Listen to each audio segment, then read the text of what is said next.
પ્રકરણ 3 ગઢની રડ છોડો.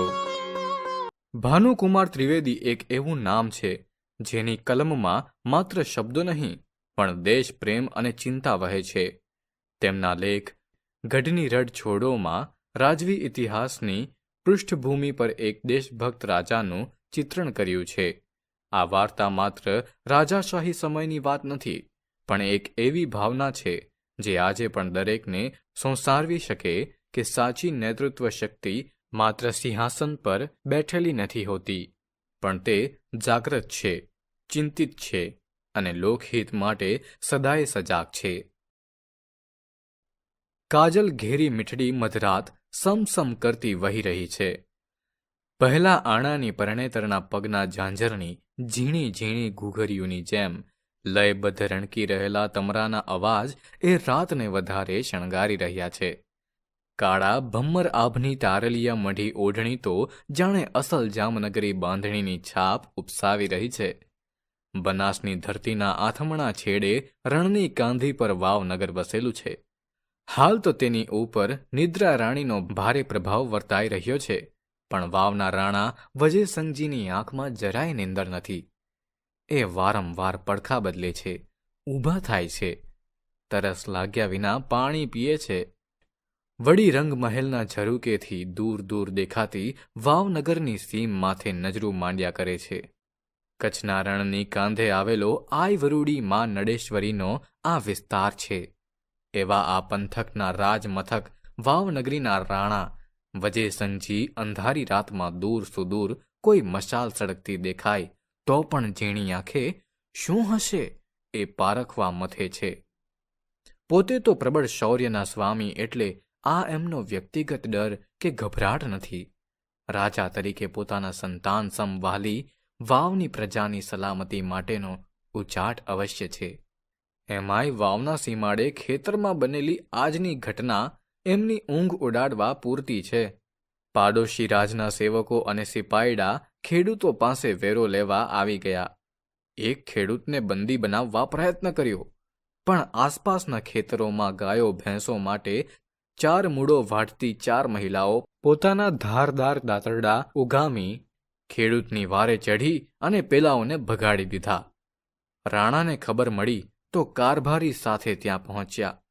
એ મહિલાઓને કહ્યું, જગદંબાઓ તમારી લીધે મલક ઉજળો છે અને આજે તમે હાંચી હાવજડી જેવું કામ કર્યું છે.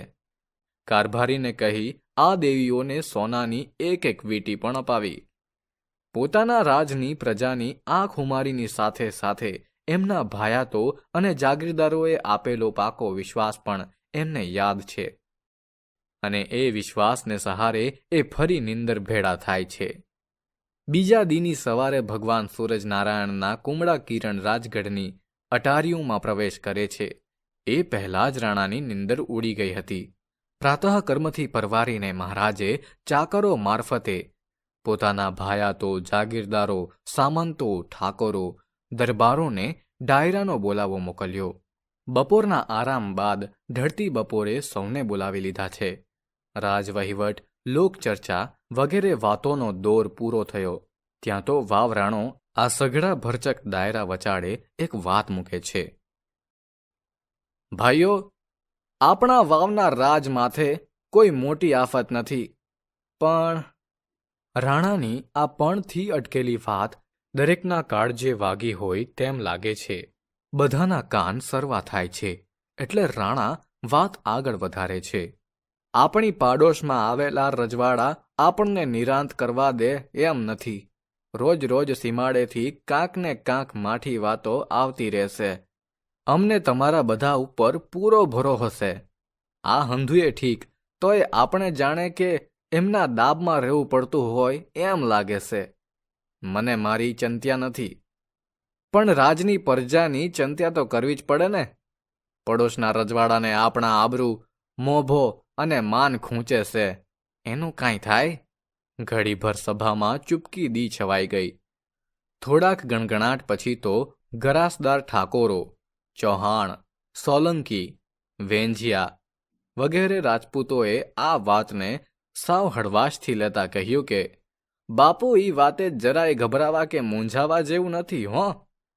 અમે બેઠા છીએ એટલે તમારે આવી ચિંતા કરવાની ન હોય. આપણા માવતરે આવા મગતરા સાથે ફોડી લેવાનું ભણાવ્યું છે. એ કાંકરી ચાળો કરે તો આપણે પહોંચી વળશું, જોઈ લેશું. અને સઘળાએ ડાયરાએ એકી અવાજે હા હા જોઈ લેશું ના સમર્થન સાથે હુંકારો કર્યો. અને જેમ વૈશાખ જેઠમાં તપેલી ધરતી માથે અષાઢના પહેલા વરસાદના ફોરા પડે અને જેમ ટાઢક વર્તાવવા માંડે એમ રાણાના રુદીએ ટાઢક વળવા માંડી. છતાંય રાણાએ ફરી વાર શાંતિપૂર્વક બીજી દરખાસ્ત મૂકી કે આપણે એમ કરીએ, વાવનગરને ફરતો મજબૂત ગઢ ચણાવી લઈએ તો. એવો મજબૂત ગઢ બનાવીએ કે દુશ્મનો 10 મહિના મથે તોય દરવાજા ન તોડી શકે. સિંધના ઊંટ લઈને આવતા લૂંટારાઓથી પણ રક્ષણ થાય. શું કહેવું છે ભાઈઓ? બાપુ, એ વાત અત્યારે હાલ તો રહેવા દ્યો. અમે બધા ભેળા મળીને એ વાતે બરાબર વચાર કરશું.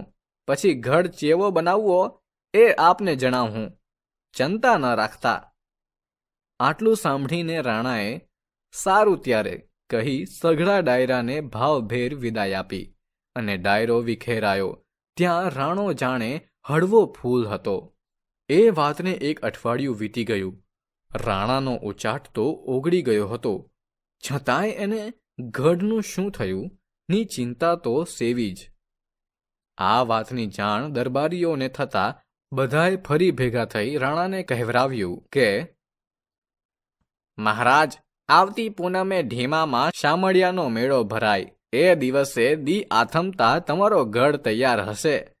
જોવા માટે પધારજો. દરબારીઓને રાણા માટે માન હતું. પ્રજાની આટલી ચિંતા બીજા કયા રાજવી કરે? વળી અહીં તો વારંવાર દુકાળ પડે એ વખતે કહ્યા વિના વેરો માફ કરે. ઉલટાની માણસોને જીવવામાં મદદ કરે. રાજમાં કોઈ માંદું પડે કે ઉકલી જાય તોય રાણા ખબર રાખે, તેના પરિવારની ચિંતા કરે. અરે, કોઈની દીકરીનો કર્યાવર કરવાનો હોય અને એ પહોંચી શકે તેમ ન હોય તો કોઈને ખબર પણ ન પડે અને એ પ્રસંગ રંગે ચંગે પૂરો થાય. આમ છતાંય ક્યાંય રાણાની જયકાર કરવાની મનાઈ હોય એટલે રાણાનો ઉચાટ દૂર કરવાની જવાબદારી પણ પ્રજા સમજતી હતી. અને પછીની પૂનમની સંધ્યા થઈ છે. આભલાની કોરભર્યા ડાયરામાં રંગ છે બાપ, ખમ્મા ધણીને, શામળાની સોગંદ વગેરે શબ્દોનો પાનો ચઢાવેલી કસુંબલ આંખ જેવી દેખાતી હતી. એ જ ટાણે વાવના રાણાના દરબારગઢની ડેલીએ વાવનો રાજકવિ આવીને ઊભો રહ્યો છે. એણે રાણાને ખબર પાઠવ્યા કે બાપુ, તમારો ગઢ તૈયાર છે, જોવા માટે સીમાડે પધારો. રાણા ઘડીભર મૂંઝાયા કે ઈંટો, પથ્થર, ચૂનો વગેરે કંઈ માલ સામાન તો આવતો જોયો નથી, તો ગઢ કેમ બને? છતાં ભાયાત આગેવાનોની સાથે વાવના સીમાડે એ જોવા જાય છે. તો શું જુએ છે? સમસ્ત વાવ ઢીમા સુઈગામ પંથકના દરબારો, જાગીરદારો, સોલંકી, ચૌહાણ, પરમાર, વેંજિયા, રાજપૂતો હજારોની સંખ્યામાં હાજર હતા. એકબીજાના હાથમાં હાથ પરોવી શકાય એટલા નજીક હતા. બધા જ ખુલ્લી તલવારો, ભાલા, બરછીઓની સજાવટ સાથે એક હારમાં ઊભા હતા. એમની સાથે જે મળ્યું એ હથિયાર લઈ 18 વરણ જોડાઈ હતી. રાજની પ્રજામાં જુસ્સો પ્રેરતી મહિલાઓ પણ જોડાઈ હતી. જાણે કહેતી હોય કે આ ધરતી માનો ખોડો અમે પણ ખૂંદ્યો છે.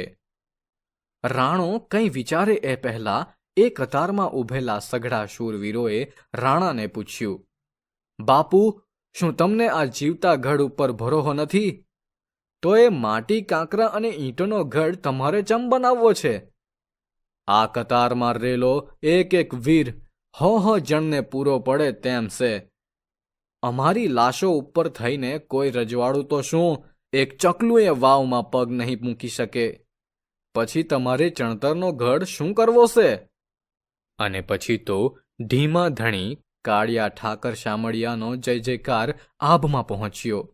કદાચ આ રણનાદના પડઘા આસપાસમાંય પડ્યા હશે, સીમાડે જઈને પણ અફડાયા હશે, એટલે એ પછી આસપાસના રજવાડાનું ગુમાન તો ઓગળી જ ગયું.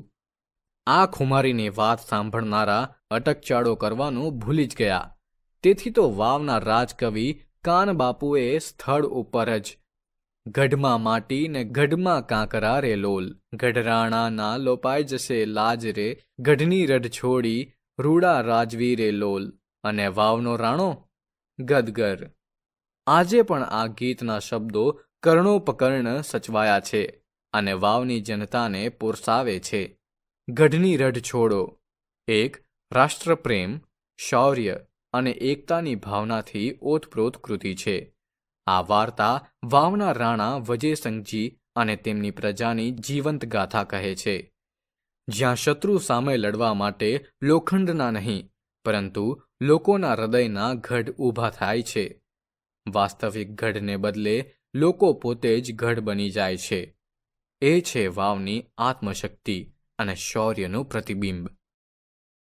ગઢની રઢ છોડો લેખ ભાનુકુમાર ત્રિવેદી દ્વારા લખાયેલું રાષ્ટ્રભક્તિથી ભરપૂર સંવેદનશીલ અને પ્રેરણાત્મક લઘુલેખ છે.